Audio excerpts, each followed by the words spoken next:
Hello hello students, आज हम शुरू करने जा रहे हैं रिफ्रैक्शन एंड रिफ्लेक्शन के अगले स्टेप को, जिसमें हम लोगों ने अभी पिछले वीडियो के अंदर ग्लास स्लैब से रिफ्रैक्शन कैसे होता है उनकी फंडामेंटल थिंग्स को बताया था आपको, जहां पे इंसिडेंट रे, रिफ्रैक्टेड रे, इमर्जेंट रे, ये सारी बात बताई थी।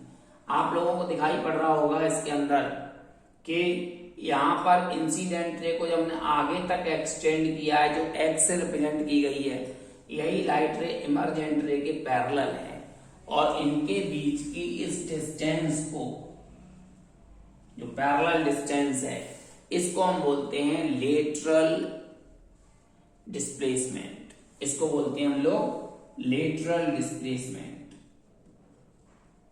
Lateral displacement. ठीक है, ये आपको याद रखना है। ठीक है, अगर कोई लाइट रे किसी ग्लास स्लैब पर परपेंडिकुलरली गिरती है, तो परपेंडिकुलरली ग्लास स्लैब पर है परपेंडिकुलर, लेकिन लाइट रे जो है नॉर्मल के साथ जो है उसका एंगल ऑफ इंसिडेंस 0 है। मैंने पहले भी दिखाया था कि अगर कोई लाइट रे इस तरह से है और इसका एक लाइट रे का जो बनता है रिएक्शन लाइन, तो एंगल बन जाता है ये। अगर हम लोग इस एंगल को बनाते हैं तो यहाँ ये नॉर्मल है, इसके पीछे जा रही है, तो कोई एंगल नहीं बनना। एंगल कब बनेगा? जब इस तरह से लाइट रे एंगुलर फॉर्म में गिरेगी। तो इसका एंगल ऑफ रिफ्रैक्शन नहीं है कुछ भी, ये सीधी निकल जाएगी 0 डिग्री के साथ ही, और यही काम इस सरफेस के साथ होगा और इस तरह से। तो इसका angle of incidence, angle of refraction और एंगल ऑफ इमर्जेंस तीनों ही जो है 0 डिग्री के बराबर हो जाएंगे। ये 0 डिग्री हो जाएंगे, इसलिए वो स्ट्रेट फॉरवर्ड सीधी निकल जाएगी। तो अगर हम कोई एंगुलर लाइट रे गिराते हैं तो रिफ्रैक्ट होगी, दूसरे सरफेस पे जाएगी, तो वापस से ग्लास टू एयर जा रही है, यहां जा रही है एयर से ग्लास में। हमारे ग्लास स्लैब के चारों ओर क्या होगा? एयर, जो कैसा है? Rare medium. ये है रेयर मीडियम, और ये ग्लास है वो है तुम्हारा डेंसर मीडियम। तो रेयर से डेंसर और डेंसर से फिर रेयर। तो हम इसको अगर सेकंड लॉ ऑफ रिफ्लेक्शन से दिखाएं तो हम लोग ऐसे दिखाएंगे,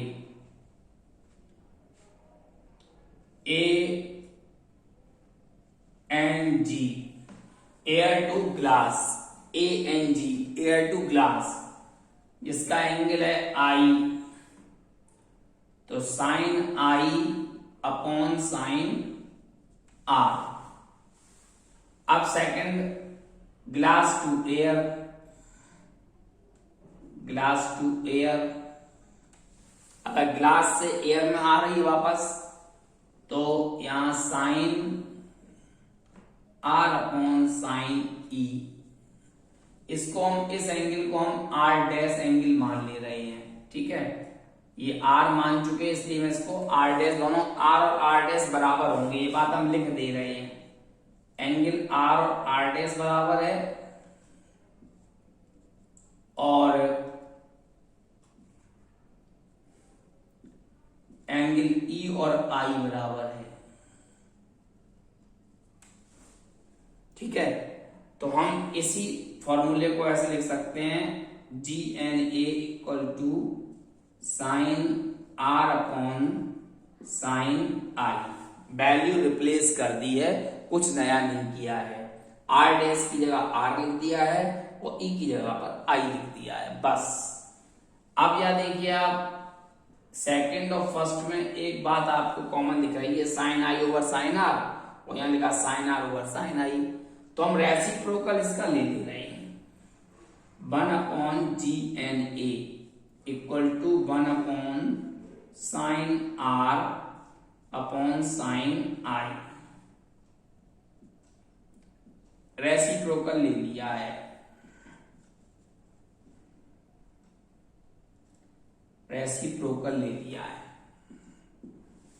ठीक है, तो जब रेसिप्रोकल ले लिया है तो ये अपॉन के बाद का एक टर्म होता है वो ऊपर पहुंच जाता है, तो 1 upon G N A equal to sine I upon sine R. तो यही टर्म हो जाता है आपका 1/GNA इक्वल टू ANG। ये formula sine I over sine R ANG का होता है। तो जब दो रिफ्रैक्टिव इंडेक्स के कांस्टेंट जब मीडियम सेम रहता है, बस उसका डायरेक्शन चेंज हो जाता है, रिवर्स हो जाता है, ऐसे केस में उन दोनों के रिलेशन एक दूसरे के रेसिप्रोकल होते हैं। यहां पर हम इस चीज को ही लिख सकते हैं ANG into GNA equal to 1। ये चीज हम लिख सकते हैं इस तरह से। तो ये हमारा एक रिलेशन था छोटा सा, जो आपको न्यूमेरिकल पोर्शन में काम आएगा। इसकी यूज करने की जरूरत पड़ेगी, ये आपको सीखना पड़ेगा। हो सकता है आपको होम एग्जाम में किसी में ये दिया भी जा सकता है, तो ये आपको सीखना पड़ेगा। व्हेन एयर टू ग्लास और glass to air, pair of media जब रिवर्स हो जाते हैं तो रिलेशन क्या हो जाता है। तो ग्लास स्लैब से रिलेटेड इतनी चीजें थी, ये रहेगा। ये पूछ सकते हैं आपको डायमंड बहुत ज्यादा चमक क्यों फैलाता है, why diamond produce most glitterness. Glitterness means ज्यादा चमक पैदा करता है। तो इसका कारण होता है कि refractive index of the diamond is 2.42। It means it can divert the light ray 2.42 times to the normal path. तो ये जो है ज्यादा से ज्यादा लाइट को डिस्पर्स कर देता, फैला देता है। तो उस वजह से हम इसको बोल देते हैं तुम्हारा मोर स्पार्कल प्रॉपर्टी वाला कंपाउंड, जो कि हमें दिखाई पड़ता है यहाँ पर। ठीक है, तो ये चीज कुछ क्वेश्चंस भी हैं छोटे छोटे जो आपको बनते नजर आएंगे, आपको मिलेंगे, और इनको आपको याद भी रखना पड़ेगा, इनको करना पड़ेगा। तो ये मेरा एक छोटा सा वो था। इसके अलावा आपने देखा होगा कि आप एक कांच के गिलास में एक पेंसिल को, किसी स्टिक को डाल दीजिएगा, तो आप देखेंगे वो हल्की सी बेंट होती हुई दिखाई पड़ेगी। तो इसका कारण होता है कि हमारी आंख से ग्लास वाटर तक जब लाइट रे जाएंगी तो वो एयर में ट्रेवल करेंगी और उसके बाद वो वाटर में ट्रेवल करेंगी, जिसकी वजह से हमारी लाइट रे अपना रिफ्रैक्शन करेगी और उसकी वजह से एक वर्चुअल इमेज बनेगी जो कि होती नहीं है लेकिन ऐसी फील होगी। तो उस वजह से हमें ये बेंड होती हुई पेंसिल दिखाई पड़ रही होगी कांच के ग्लास के अंदर या स्टील के ग्लास के अंदर। कांच के ग्लास में आप साइड से भी देख सकते हो, स्टील ग्लास में आपको ऊपर से ओवरव्यू देखना पड़ेगा। ऐसे आप नदियों के किनारे बैठ जाएं, किसी स्विमिंग पूल के किनारे बैठ जाएं, तो आप अंदर झांक के देखेंगे तो आपको उसका सरफेस लगेगा बहुत कम गहरा है, लेकिन अब एक कोई स्टिक को अगर आप डाल के चेक करोगे तो वो काफी गहरा होगा। इसका मतलब है कि जो जब उसका सरफेस होता है रिफ्लेक्शन की वजह से अपने नॉर्मल फेस से कुछ ऊपर नजर आता है और हमें ऐसा लगता है कि ये कम डीपर है, कोई झील या रिवर या पूल है। फील होता है रिफ्लेक्शन की वजह से कि इसके अंदर सरफेस ऊपर आ गया है। तो ये सारे इवेंट जो हैं आपके रिफ्लेक्शन से रिलेटेड हैं, जो आपको खोलेंगे तो आपको ये बातें वहां पर लिखी हुई मिलेंगी। ठीक है, तो इनको आप वहां से पढ़कर शॉर्ट नोट्स में लिख सकते हैं इस चीज को। ठीक है, इसके बाद आ रहा है आपका इसी रिफ्रैक्शन में ये बात सब चल रही थी प्लेन ग्लास स्लैब से। ठीक है, अब प्लेन ग्लास स्लैब के बाद हम लोग बात करेंगे स्फेरिकल लेंसेज की। स्फेरिकल लेंसेज की प्लेन ग्लास स्लैब को हम प्लेन ग्लास लेंस भी मान सकते हैं, लेकिन लिखा मिलेगा आपको ग्लास स्लैब। ठीक है, ओके।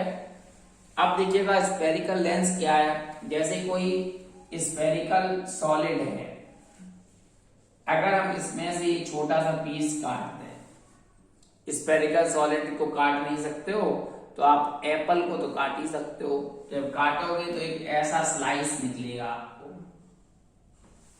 तो इसे बोलते हैं प्लेनो कॉन्वेक्स। ठीक है, कुछ ज्यादा ही मैंने ये इस तरह से भी हो सकता है, ये इस तरह से भी हो सकता है। ठीक है, दोनों तरह से आप रिप्रेजेंट कर सकते हो इसको। यहां से भी काट सकते हो और यहां से भी काट सकते हो। और कभी कभी आप इसको किसी चीज से रब करके इसको घिस दो, ऐसे इतना हिस्सा इसका काट के निकाल दो और फिर यहां से काट दो, तो जो सरफेस बन के तैयार होगा वो होगा आपका या तो इस तरह का सरफेस या फिर इस तरह का सरफेस। तो ये होते हैं प्लेनो कॉन्वेक्स और ये होते हैं प्लेनो कॉनकेव। इन दोनों कंबाइन कर देते हैं तो एक लेंस बन के तैयार होता है जिसे हम लोग कॉन्वेक्स लेंस के नाम से जानते हैं, और इसको तैयार करते हैं कंबाइन करके तो हमें ये लेंस मिलता है जिसे बोलते हैं कॉनकेव लेंस। तो ये है प्लेनो कॉन्वेक्स, ये है प्लेनो कॉनकेव। प्लेनो कॉन्वेक्स के दोनों सरफेस जब मिल जाते हैं तो डबल कॉन्वेक्स, इसका नाम डबल कॉन्वेक्स हो सकता है, बाई कॉन्वेक्स हो सकता है, और इसी को हम बोल सकते हैं कन्वर्जिंग लेंस। ऐसे ही ये है प्लेनो कॉनकेव, ये प्लेनो कॉनकेव के दोनों पार्ट हमने जोड़ दिए हैं तो कॉनकेव बोल सकते हो, डबल कॉनकेव बोल सकते हो, बाई कॉनकेव बोल सकते हो, और साथ में डाइवर्जिंग लेंस भी बोल सकते हो। तो ये कन्वर्जिंग लेंस को कॉन्वेक्स लेंस शॉर्ट में बोल देते हैं और डाइवर्जिंग लेंस को हम लोग कॉनकेव लेंस के नाम से जानते हैं। लेकिन अगर हम एक कॉन्वेक्स और कॉनकेव जोड़ देते हैं, एक हमने ये कॉनकेव जोड़ दिया और एक हमने कॉन्वेक्स जोड़ दिया, उल्टा करके भी जोड़ के दिखा सकता हूं मैं, ऐसे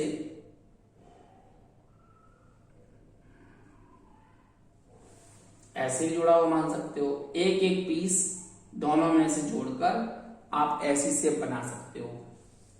तो ऐसे लेंस को हम बोलते हैं कॉनकेवो कॉन्वेक्स, कॉनकेवो कॉन्वेक्स इस नाम से जान सकते हैं। और ये लेंस को हम लोग शॉर्ट में सिलिंड्रिकल लेंस भी कह सकते हैं, सिलिंड्रिकल लेंस इनके नाम से भी हम जानते हैं। तो हमारे पास इस तरह के लेंसेज होते हैं जिन्हें हम लोग स्फेरिकल लेंसेज कहते हैं, plano convex, plano concave, convex, concave और कॉनकेव कॉन्वेक्स या फिर सिलिंड्रिकल लेंस। इतने लेंस हमारे जो हैं सिलिंड्रिकल लेंस हैं जिनसे हम लोग कई फिनोमेना आगे चलकर पढ़ने वाले हैं। तो हम पहले कॉन्वेक्स लेंस की फोकल लेंथ के बारे में जानेंगे, फिर कॉनकेव लेंस की फोकल लेंथ के बारे में जानेंगे, फिर आगे बढ़ेंगे।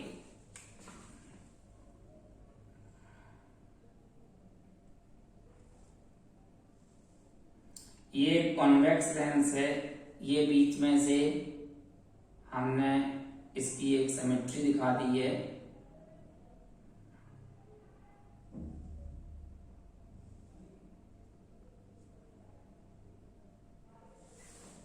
ठीक है,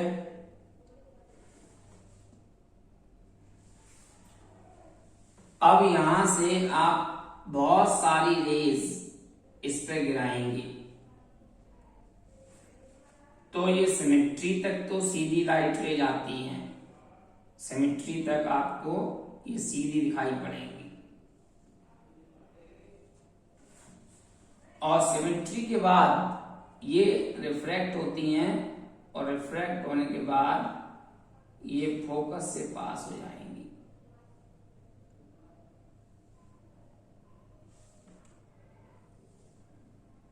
और एक पॉइंट पर मीट करेंगी जिसे हम बोलेंगे फोकस।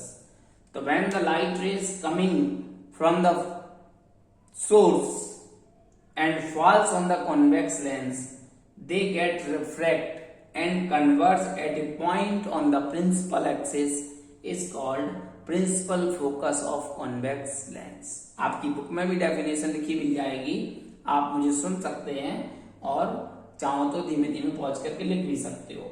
और इसके अलावा आपको यही बिल्कुल फिनोमेना दिखाई पड़ेगा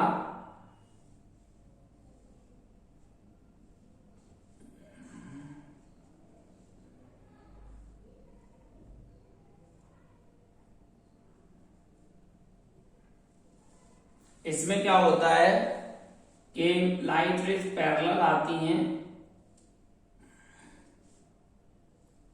और डाइवर्ज हो जाती हैं, डाइवर्ज हो जाएंगी इस तरह से।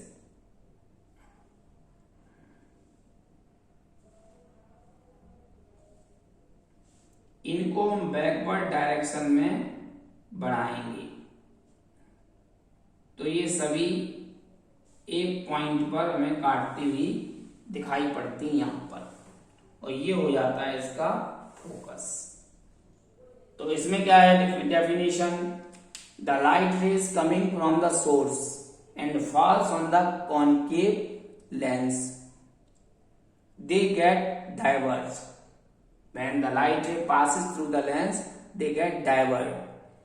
These divert rays are extend in the backward direction.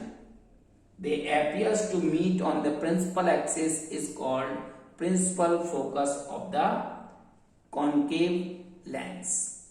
ये आपको महसूस होंगी, दिखेंगी नहीं, दिख तो ये नहीं होंगी जा रही हैं, लेकिन ऐसा लगेगा यहां से जा रही हैं।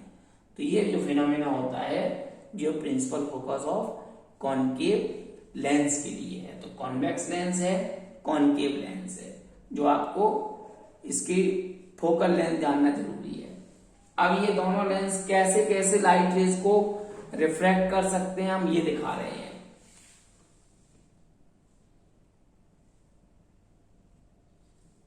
अगर एक लाइट रे प्रिंसिपल एक्सिस के पैरेलल आएगी तो हमेशा फोकस से ही पास होगी, पहली बात।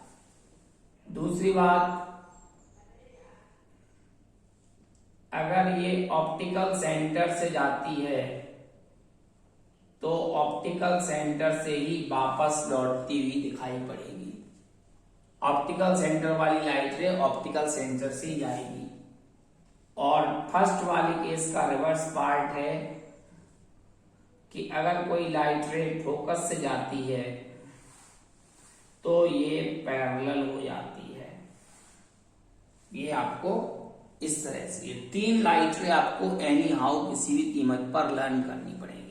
ये तीन लाइट रे की पैरेलल आती है तो फोकस से जाएगी, ऑप्टिकल सेंटर वाली अपने पाथ पर ही रिवर्स बैक हो जाती है, और फोकस से जाने वाली पैरेलल हो जाती है। बहुत सरल बात है, बहुत आसानी से याद रखी जा सकती है। ऐसे ही इस कॉनकेव लेंस के लिए देखिएगा, पहला फिनोमेना आप ऑलरेडी सीख चुके हैं कि जब कोई लाइट पैरेलल जाती है तो डाइवर्ज हो जाती है, जो कि फोकस से जाती हुई फील होती है हमें यहां पर। दूसरी बात, अगर हम ऑप्टिकल सेंटर से कोई लाइट रे गिराते हैं तो वो ऑप्टिकल सेंटर से ही पास हो जाती है। और फर्स्ट केस के जस्ट अपोजिट रिवर्स क्वेश्चन ये बन जाता है कि अगर कोई लाइट रे फोकस से जाती है तो वो पैरेलल हो जाती है इस तरह से। तो ये जो फिनोमेना आपको दिख रहे हैं ये तीन फिनोमेना हैं। इन तीन फिनोमेना का इस्तेमाल करके हम यहाँ पर ये इमेज फॉर्मेशन करेंगे। कॉन्वेक्स लेंस अपनी 6 डिफरेंट इमेज बनाएगा, वहीं कॉनकेव लेंस केवल 2 केसेस दिखाएगा। ये हम आपको अगले आने वाले वीडियो में सब इमेज फॉर्मेशन दिखाने वाले हैं। आज आप इन फंडामेंटल थिंग्स को, रिफ्रैक्शन ऑफ लाइट को रिवाइज करेंगे, बार बार वीडियो देखेंगे और अगले वीडियो में इमेज फॉर्मेशन आप देखेंगे। तब तक के लिए थैंक यू, बाय बाय।